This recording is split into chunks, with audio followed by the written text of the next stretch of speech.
close of a game.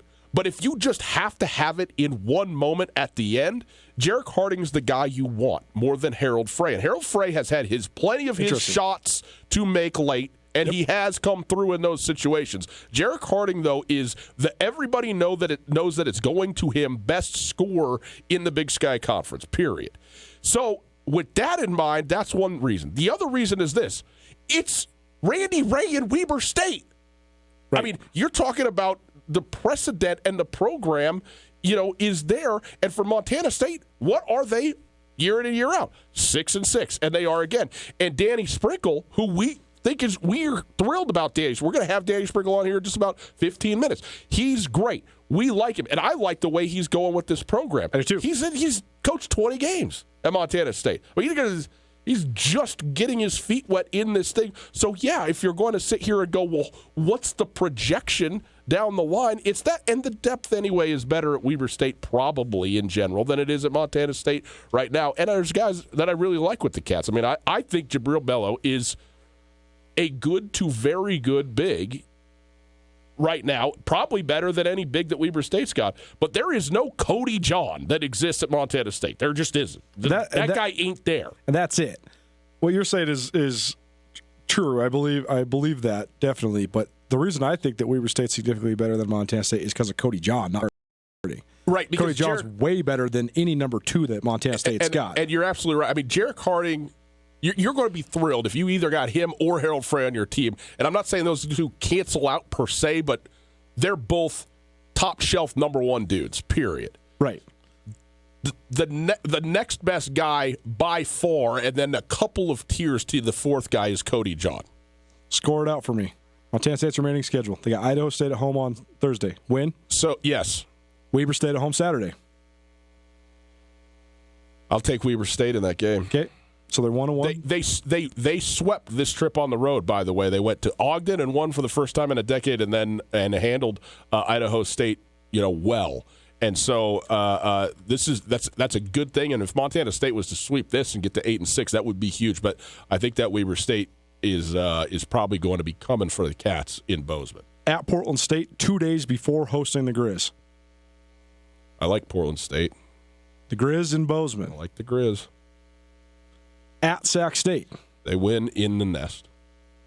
At NAU. I like Montana State. Home against Southern Utah.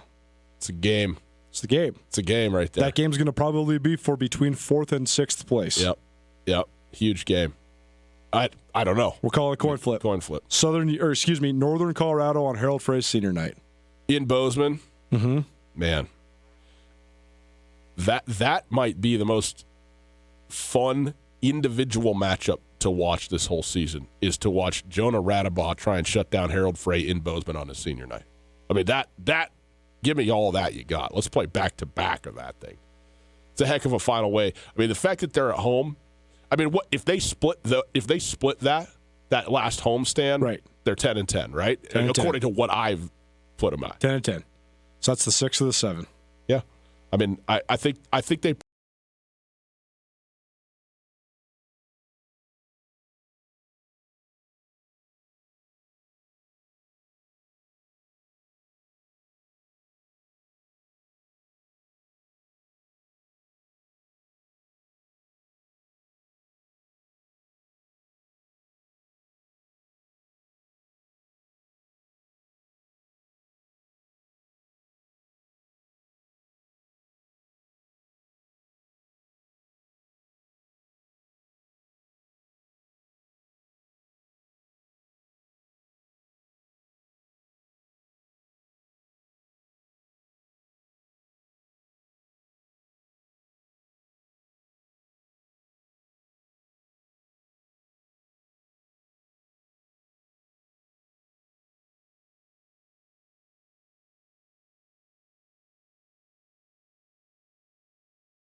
stole a lot from Carroll College. But regardless, Mike Van Diest's resume is unprecedented.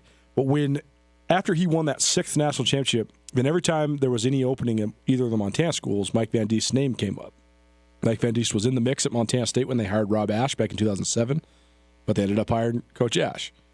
I think that Coach Van Diest's name was floated around when Bobby Hauck left in 2009. But then after that, most of the last decade, he really removed himself because I think he just was trying to get out of the head coaching realm. But the part that I think is so interesting is that Van Diest was the defensive line coach here at Montana from 1980 to 1985. And he coached for Larry Donovan, and he coached some great players. He was an assistant coach on that 1982 Grizz team, which really set the table for then what Don Reed was able to take and make the Montana football program. And then Van Diest, he spent 4 seasons at Northwestern. He spent 8 seasons at Wyoming. So his resume was great. I mean, he's one of the great defensive line coaches and just defensive coaches, period, in terms of line and linebackers that Montana's seen. I just find it so fascinating that he's going to Bismarck, North Dakota to coach at the University of Mary. I get that it's really hard to scratch the itch when you're a guy like him that has lived a life of football. I mean, the guy's been in football since 1970 when he was playing for the Wyoming Cowboys. But if he was going to wait it out and he just really wanted to get back into the game as a position coach, I just think it's wild that he's going outside of Montana to do that. He could walk in to almost any head coach's office in this state and say, you know what, I'd love to help you out, and they would be insane to not take him up on that. No question.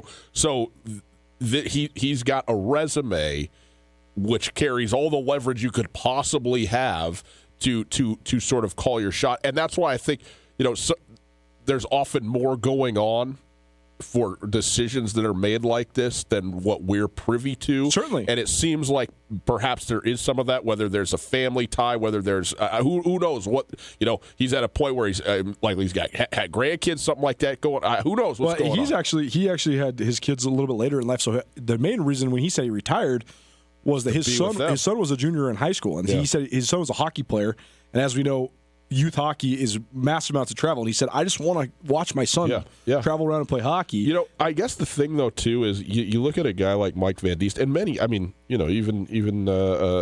FCS coaches and so forth, there's always another rung on the ladder, man, always. And we just become so expectant that whatever field you're in, you're just trying to get to that next good thing. And look, there's plenty to be said about, chasing a dream or trying to get to a particular. But also, I think it's so often overlooked, and we almost look at it askew, askance a little bit, of guys who just like doing what they're doing where they're doing it. Like, is there a problem to be had with a guy who just is great at it and enjoys being an assistant coach, as opposed to, even though he was an overwhelmingly the most successful you could be as a head coach. I mean, all of that stuff, and at whatever level or in whatever town, who knows? So this is bizarre. I mean, when from going as an assistant to the University of Mary in Bismarck, as opposed to an assistant anywhere else. I mean, I don't know why there or why now.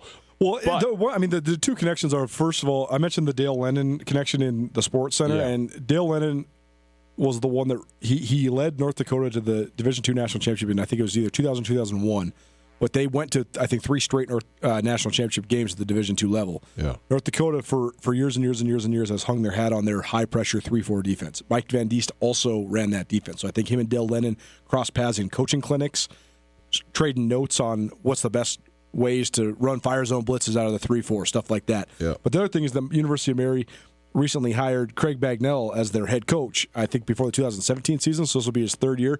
But Bagnell's from Polson.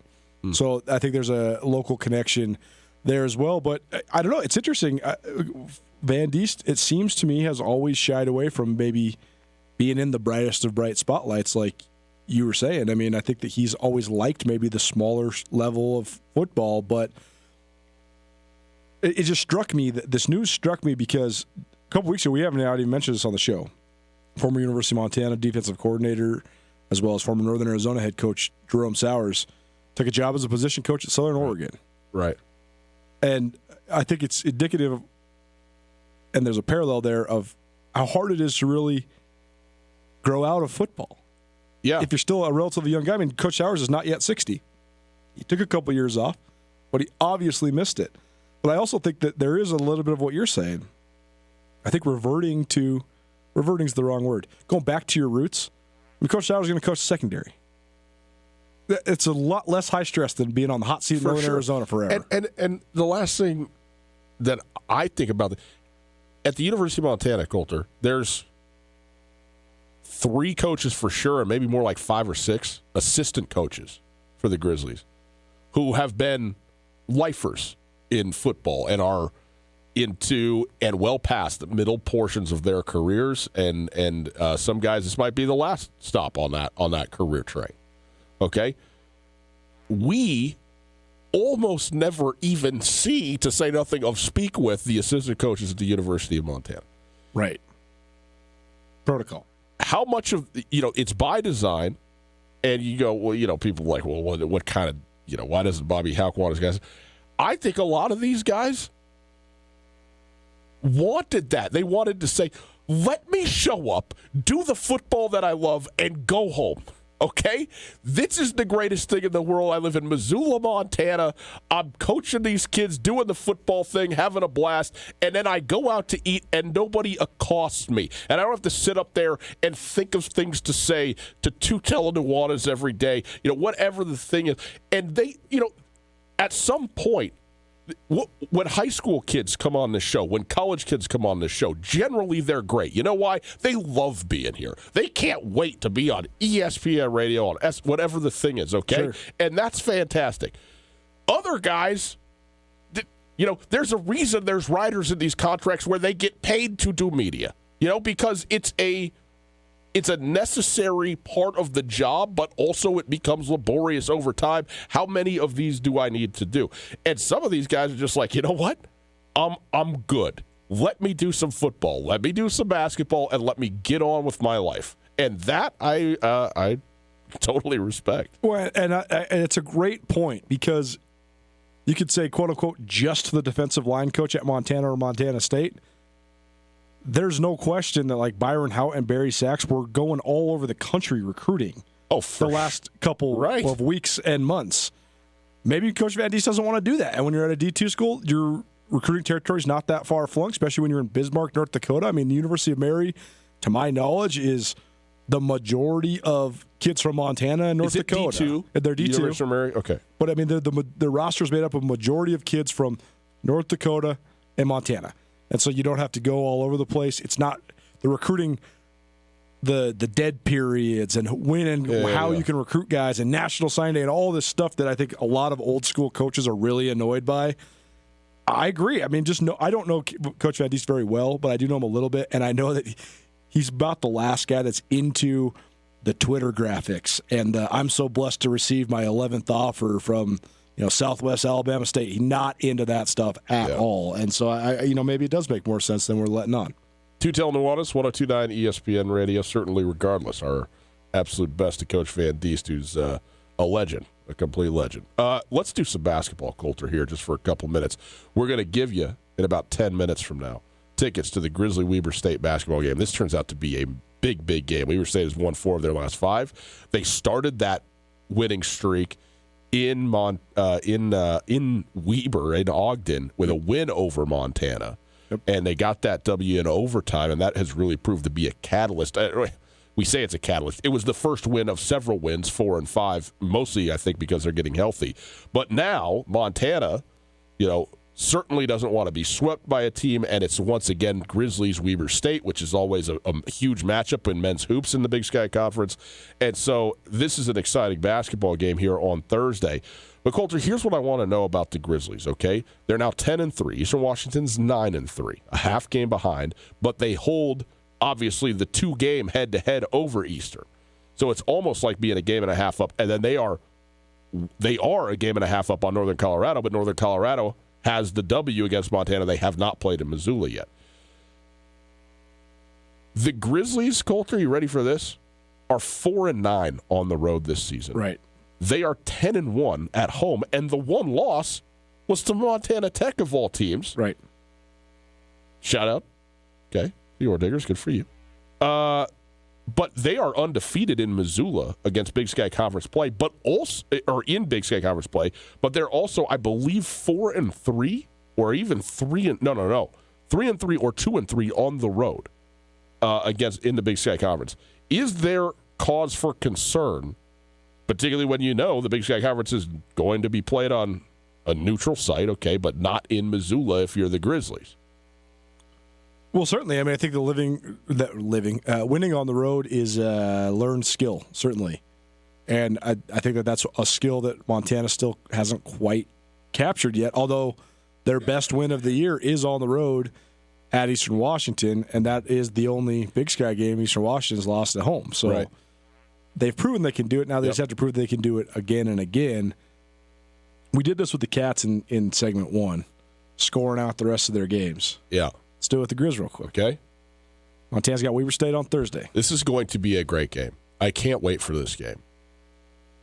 I think that Montana will win in Missoula on Thursday. I think they will, but this is going to be a great game. It's a great game. My excitement for Big Sky Conference basketball is back. Last time at the arena, I was loving it. Eastern Washington game, I was all in. We were loving it. We were having a great time, had some popcorn. It was great. It's great. Idaho State Saturday. Dub. Yep. At Montana State. I think they're going to win that game.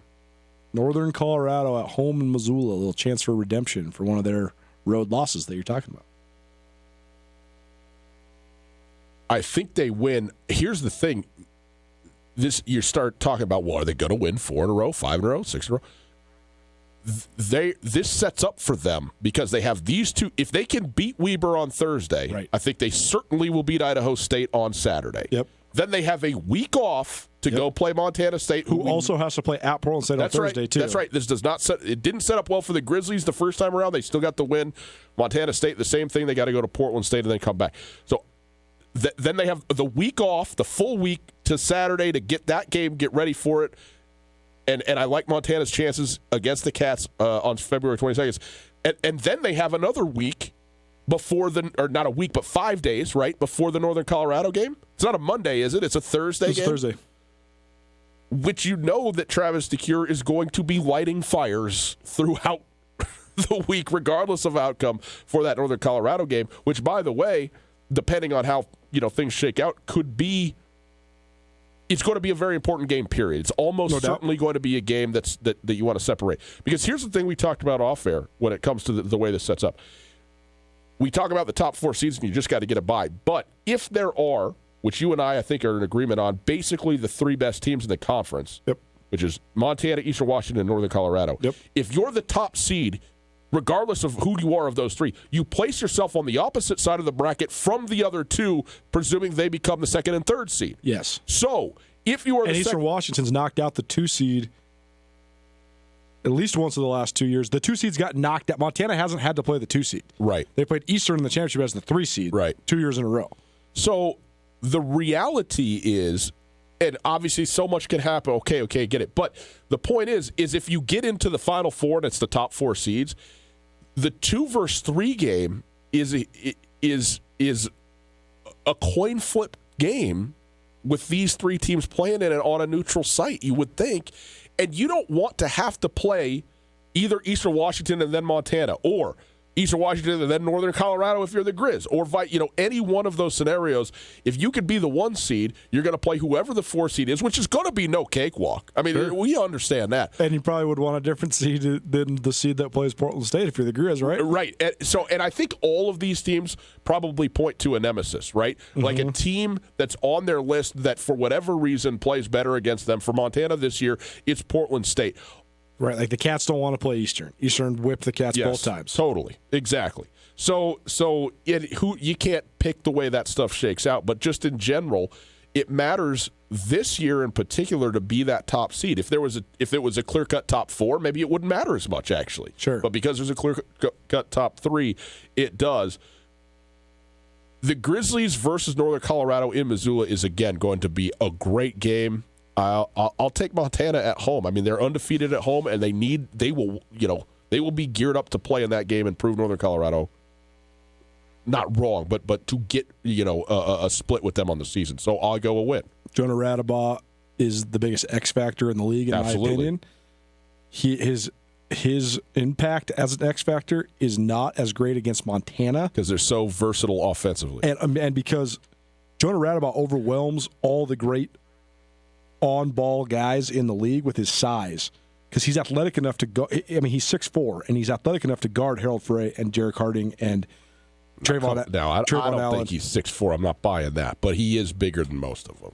Okay, but regardless, yeah, Montana's on-ball guy is Saeed Pridgett, who's as big or bigger than Jonah Radabaugh. He's bigger than Jonah Radabaugh. That's what I'm saying. Yeah, and that's the one thing where when you put the ball in Pridgett's hands, Radabaugh he gets in your shorts. I mean, He is in you, and he just derails you so much. But the other thing is, if you're playing Montana State, you go to war with Harold Frey. If you're playing Weber State, you go get Jarek Harding, go sick him, and see what happens. If you're playing Montana, who are you going to pick? I mean, you can pick Saeed Pridgett, that's fine, but they have a great versatility of scoring options. The Grizzlies do that a lot of teams just simply do not have. Jonah Radabaugh 6'3", 195. Told you, full inch off. Yeah, right. So, okay. So this is good, though. So now you got the Grizz on a 7-game winning streak, including they've already won 3. Their next 4. Yep. They've won 3 in a row at Sac State. So this is where it gets funky because the Grizzlies just are notoriously struggling in the nest. But I don't think Sacramento State. I think it's kind of going sideways right now for Sac State. So, I mean, I think they win that game. Okay. At Northern Arizona. Loss. Wow. Okay. I think that you're probably good with probably saying 50-50. At loss or at Southern Utah? So Southern Utah's home. Southern Utah's at home. Yep. Last game of the season. I think they probably win that unless they don't have to win it. But if they don't have to win it, then this conversation is moot. So I say. So you're saying 6-1 down the stretch, 16-4 for the Grizz. Yeah. In conference play, same record as a year ago. And a 1 seed if they do that for sure. Yep. I agree. Yeah? I agree. I mean, I think that I don't know. This sets up well for Montana, admittedly, right? This game on Thursday is a huge game, but then the way the spacing happens, this sets up well for the Grizzlies. Yeah, I mean, I think 16-4, 15-5 are pretty safe bets because I don't know which ones they might drop. I do not think they're going to win their last 7 and go into the conference tournament on a 10-game winning streak. And I don't even know that'd be a good thing, right? Exactly. I don't even know if Travis Secure would actually even want that. Yeah. But I think that 5-2 over their next 7 is right on par with what you'd think, and 6-1 would be great. I think it's a coin flip game Thursday night here in Missoula. I think it's a coin flip game when they play Northern Colorado. And then I think that they'll lose one of the 2 at Sac State or at Northern Arizona. Yeah. So there's one loss, is either one, but I think that they won't lose both. I agree. So they're 1-1 there. Sure. I think the other ones are almost certain going to be wins, and then you have 2 coin flip games, Weber State and Northern Colorado. So if you go 2-2 in those games, that means you're 5-2 down the stretch, and you're 15-5. If you sweep those games, then you are 6-1 down the stretch. You're 16-4. It's so funny because you're very right about this. Like the last 7 games, if you're going to ask me to pick them individually, I'll pick Montana in every single one of them. Right. But I will not pick them to win the last 7 games. Like it feels like with a Northern Colorado, with a Weber State, even at home, like you're probably going to drop one of those games somewhere along the line. Like it's just it's just not going to happen. And maybe it gets weird on a road trip somewhere along the line, like you said. So 5-2. I think 5-2 is reasonable. I think 6-1 is reasonable. But also, I mean, I think Montana is certainly going to be favored in every single game they play the rest of the way. I think you also have to consider the 4-9 on the road and what this young team is going to react like when they're playing in a gym of less than 1,000 people in Sac State. I mean, the 4-9 is overblown, but call it 4-4 at least on the road. I mean, 5 that includes all their non-conference games against Power 5 teams. No, totally. But when the 3 freshmen on the Grizz roster go to Sacramento State, all their families are going to be there. Yeah, that's a unique challenge. Yes, they haven't done that yet. Yeah, playing in the 10,000-seat football stadium in NAU when there's 800 people there, it's weird. Yeah, I mean, sightlines in basketball are a real thing, and that is a cavernous. Yes. I mean, that's why NAU is so good at home, just for the pure fact that they play there. When everyone else plays there, you're 7,200 feet. The stadium is 8% full, and you're shooting into a sea of nothing. there's a reason beyond just the Vandals' defense that the Grizzlies only made 3 and only took 11 3-pointers at Idaho. Right. You can't see the dang thing, you know? Right. It's Tootell Nuanez, 102.9 ESPN Radio. We'll take a quick break. The MHSA Hall of Fame inductees, there's 7 of them. They're all worth noting. We'll go through those with you right after this. We also, later in the show, going to give away some Dobie's Teriyaki, but right now, since we've whetted your palate for it, you want to go to the Grizzly-Weber State game? I mean, this is one of probably the last 2 big games in Missoula, Northern Colorado being the other one. It's going to be a great game Thursday. We got a pair of tickets for you right now. 329-1899, 329-1899. Caller number 3 to 329-1899. You got a pair of tickets to go see Montana, Weber State, Thursday night in Missoula. Here's to you, the intrepid explorers, driven doers, and off-road adrenaline addicts. Thanks for making Polaris America's best-selling off-road brand. It's time to celebrate with great deals on the world's biggest and best off-road lineup. Live life wide open in a high-performance RZR. Tackle anything from mountains to mud holes on a legendary Sportsman ATV. Get more done with a hard-working Ranger, or elevate your adventure in a versatile Polaris General.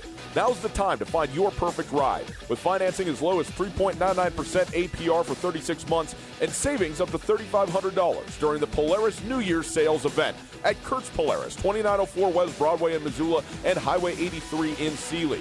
The mountains are full of snow, and Kurtz has all the best machines, apparel, and accessories to take full advantage of the season. Online at KurtzPolaris.com, the most fun you can have in snow. Kurtz Polaris, winter awaits. Offers valid in U.S. through 2/29/20 on new 2016 through 2020 vehicles. Subject to credit approval. Offers vary by model. See dealer for details. Always wear a helmet. Never drink and ride. Hey, it's Coulter, and I'm here with Catherine from The Advocates. If you've been in a car accident or need help dealing with the insurance companies, you should give The Advocates a call. They can tell you if you have a case right over the phone. That's right. It doesn't cost anything to call, and we'd be happy to talk to you and assess your situation. You don't want to have to deal with contacting the insurance companies and setting up a claim. We can do that for you. We take the hassle out of the process, so you can just focus on getting better. There you go, folks. If you've been injured in an accident, give The Advocates a call, 406-640-4444, or online at montanaadvocates.com. You deserve The Advocates. There's a saying, opportunity never knocks twice. When you're ready to take advantage of your next opportunity, look to your local bank. Opportunity Bank of Montana. Opportunity Bank offers options for mortgage loans, small business loans, equipment financing, agriculture, and more. Our experienced team can provide solutions to help you welcome your next big opportunity. There's nothing like the feeling of progress. So let's get started today. Come see us at your local Opportunity Bank of Montana. OpportunityBank.com, member FDIC, equal housing lender. Hey, boys and girls, Ryan Tootell and Colton Nuanez here, and hope you know by now that Grizz Greats, the Coaching Tree podcast series, is out and available wherever you get your podcasts. Interviews with every single one of the living University of Montana head men's basketball coaches. We are releasing week by week, and this week, Colter, one of our favorites, Blaine Taylor. Native son of the Garden City, a star basketball player at Missoula Hellgate, a star in his own right for the Montana Grizzlies as a player and the head coach for the duration, or almost the duration, of the 1990s. Blaine Taylor definitely one of the most well-liked and memorable members of this epic coaching tree. Just search Grizz Greats wherever you get your podcasts and listen to all 3 episodes that are out now with the first 3 coaches and the bonus episodes accompanying them, and now episode 4 with Blaine Taylor. Grizz Greats, the Coaching Tree podcast, is brought to us by Blackfoot Communications, the company that connects you more, the Bryan Brothers and Mike Nugent at Berkshire Hathaway Real Estate, and Stockman's Bar, proud supporters of Montana basketball for 50 years. ESPN Missoula Sports Center. Good afternoon. Ryan Tootell, Colton Nuanez, 102.9 ESPN Sports Center. Mike Van Diest, one of the most successful coaches in the history of the state of Montana, is going back to work. He spent 20 seasons at Carroll College. Van Diest did. Led the Fighting Saints to unprecedented success, including 14 Frontier Conference championships, 6 NAIA national championships, won 203 games, was 144-41 in Frontier Conference play, and finished in the top 5 of the national poll 14 times. Pretty good. Well, Monday, he shocked the Treasure State world by announcing that he would be going to the University of Mary, a Division II football school in Bismarck, North Dakota, to be a defensive assistant. He was hired by Dale Lennon, former North Dakota head coach, who is now the AD at the University of Mary. Unbelievable. His coaching resume makes me laugh every time I say it. It's hard to even believe. The Montana High School Association announced its Hall of Fame class for 2020. One of the guys going in, Tyler Emmert, who was the national championship winning quarterback 4 years in a row Very for good. Mike Van Diest Carroll College. That was on the heels of winning 3 straight state championships at Helena Capital, 80-3 as a starter for Emmert. Other guys going into the MHSA Hall of Fame include Josh Eustis of Great Falls, Jeff Larson of Cut Bank, Dwayne Olson, Gary Peck, Jeff Ellis, and Marge Connors Markle.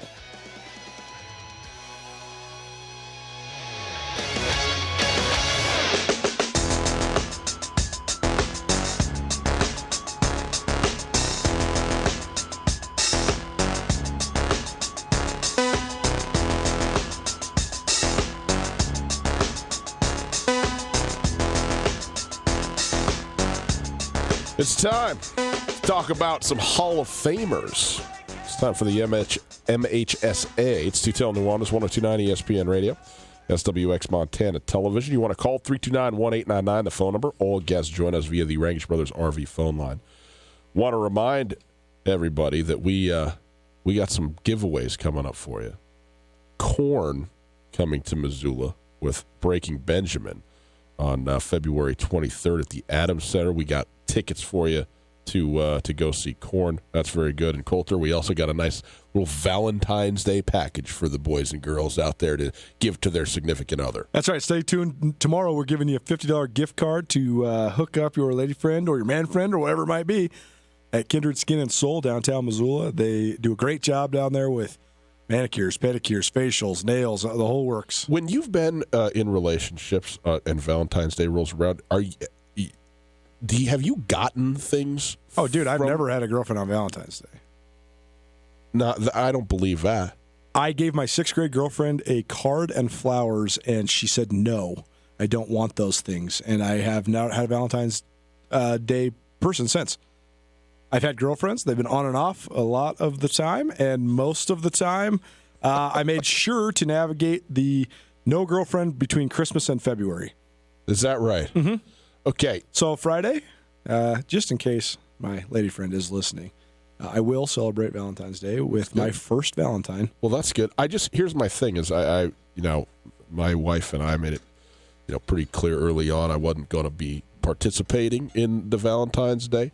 It's good. And she was okay with that and then wasn't really okay with that. And now actually is leading the charge on some of that, which is good. It's good. But I'm trying to understand, is it a two-way deal?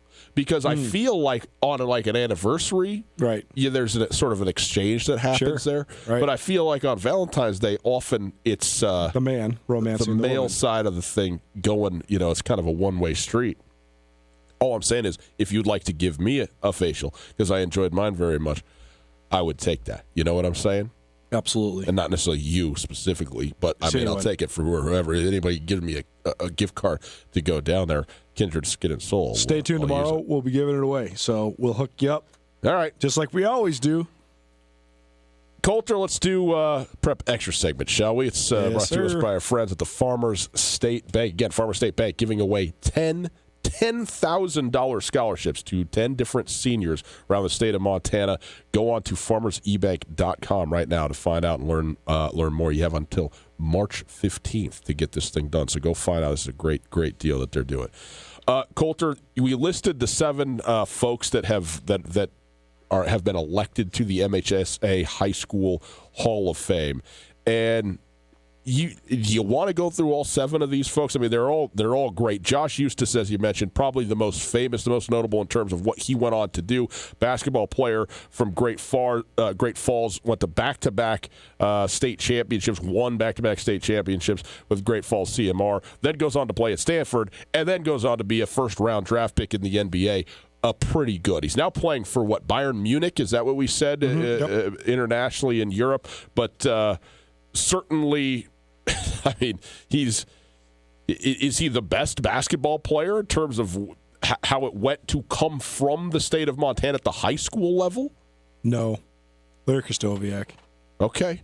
I mean, where was Josh Eustis was a first-round draft pick, which sets him apart, certainly. Yes.